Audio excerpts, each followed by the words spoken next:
A former British record holder, Lee Jackson is one of the UK's best-known carp anglers, a man who's fished hard for over a quarter of a century. There's not a lot he doesn't know about the sport, and here he discusses something of the history of casting and how equipment and the way it's employed has evolved along with carp fishing itself.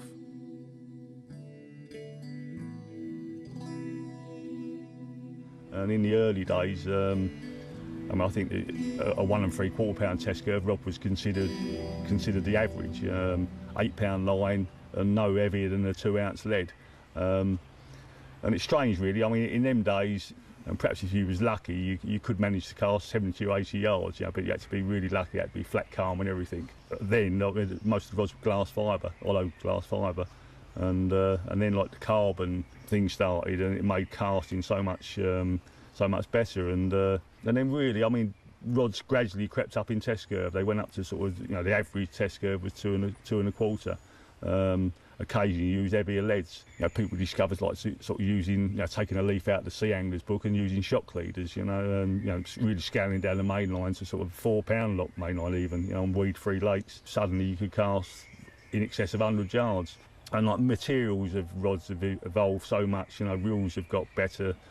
But now it's funny really, when I stroll back onto some of those lakes and looking at sort of distances that I used to sort of really struggle to get, and then all of a sudden it's just a little flick, it really does sort of show you how tackle has, rods in particular, and have sort of improved, By what you're going to use. I mean, if you're going to be fishing sort of lakes that you haven't got to cast much in excess of 100 yards, then the ESs are fine. A nice 2 3/4 pound test curve rod, and then sort of, don't put a whacking great big pit reel on it and sort of unbalance the setup. Put a nice sort of, nice size reel on it, and it'll be a joy to use. But no, the casting nowadays, it's, the sky's the limit really with the casting. It's, there's so many good casters out there, and like taking the instructions of people like Mark and Miles and whatever, everyone's casting can improve. And but one of the main things is down to practice. Like a lot of aspects of things in this world, practice does make perfect.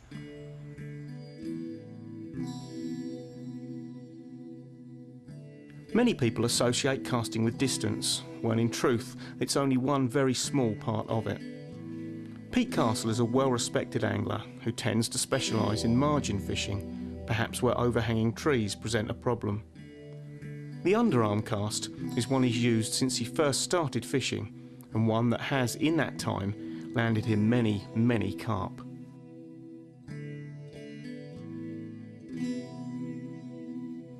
So what I'm going to look at is just, how to do the underarm cast. It's a cast that I've done since I was a little kid, really. My dad taught me how to underarm, and it's been invaluable all my life for fishing.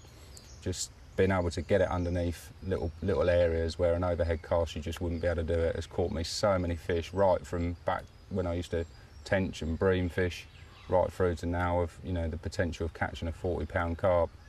And I've seen people, sometimes the little margin chucks are very, very difficult. And if you can get it on the spot, then you've got a good chance of catching a fish. And this is a prime swim to show you, because there's a big overhanging tree to the right. And as I've been told by the local anglers, that's a hot spot. I put a marker out there a little bit earlier on, and there's a little mussel bed on the end of the branch. It's only a small area with a lot of sort of leaf sediment around it, so it's crucial really to get it bang on the spot to sort of have a good presentation and also a chance of getting a pickup, because a little mussel bed would be a good feeding area. My setup, I tend to use different rods in the 3-rod setup. I'm not sort of one of these anglers that have got to have everything matching. I try to have 3 different rods, or 2 rods and a 3rd rod that's different, just to sort of complement my fishing. If I've got to whack a rod long, then I've got a rod to do that. If I've got to, drop one down the margin, then I've got something a little bit softer just to take a little bit of resistance when you pick up the rod. What I tend to do with an underarm cast is just pull the line out from above the eye, the first eye there, and then what I do is use my little finger just to stop the line from peeling off anymore. Now you want probably like 3/4 of a drop with an underarm cast, because you're going to try and create a rocking, swinging motion. So I'm just swinging it out, rocking it back, maybe letting out a little bit more line. You've got control with both hands then how much line you're releasing, So back and forth, and then just flick it forward. And I could feel the lead down, feel any spot that was there. So it's clear there, it's not in the sediment, but I'm a little bit far off the tree line. So I'll just do 1, 2, 3, 4, 5, and we're up. It's probably about 6 foot because I've got a foot drop on the marker anyway, so I'll just give it another flick, see if I can get it a little bit tighter to them trees.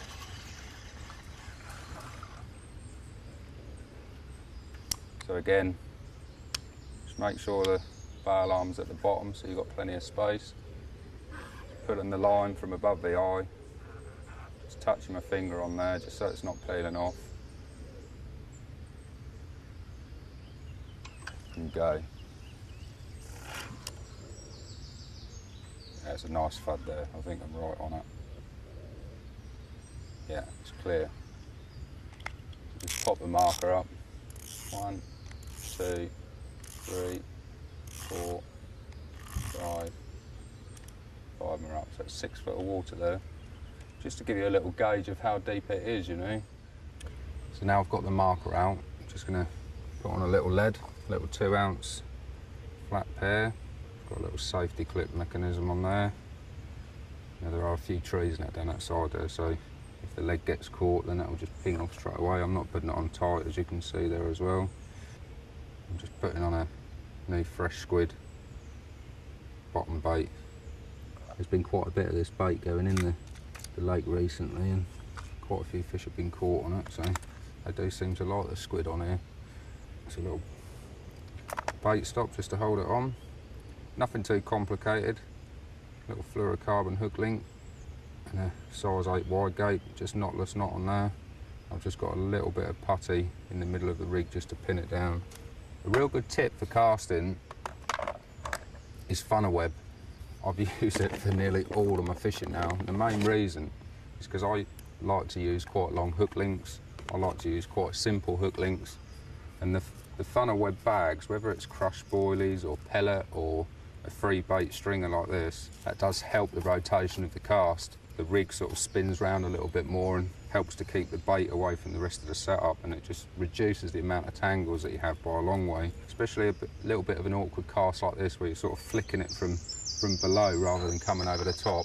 The rig does sort of spin about a little bit, so a little bit of weight on the rig to help it rotate will help no end. Right, got the rig sorted now. Just gonna underarm this one out there as well. You'll be able to see up in the tree there's another leaden rig up there where someone has obviously tried to do an overhead cast in here. It's just really impossible to do, even getting down on your knees, getting down low, that's not going to help. I'm just touching my little finger on my reel and just pulling out as much as I need. You're using both hands to support the line. Bit of a rock, because I want to shoot this past it, I'm going to let the little finger go. And that is absolutely bang on. Feel the lead down.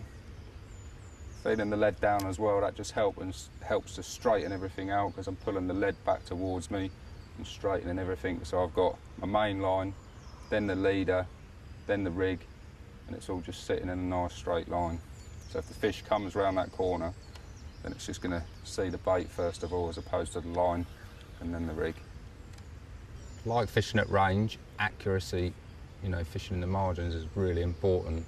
Even with the underarm cast, just shooting it just past the marker float has given me control to just gently bring it back in on the spot. And if I'd have been 2 foot to the right, 2 foot to the left, then I'd have been in the sediment and I really didn't want to be fishing there. And the underarm cast, maybe some people wouldn't see it as being important, but for my style of fishing, where I like catching them in the edge, and as I said, I've used it since I was a kid, it's so important to rock that backwards and forwards. Perfect in this situation, because there's no way you can do an overhead cast, yet I can get the rod exactly where I want it.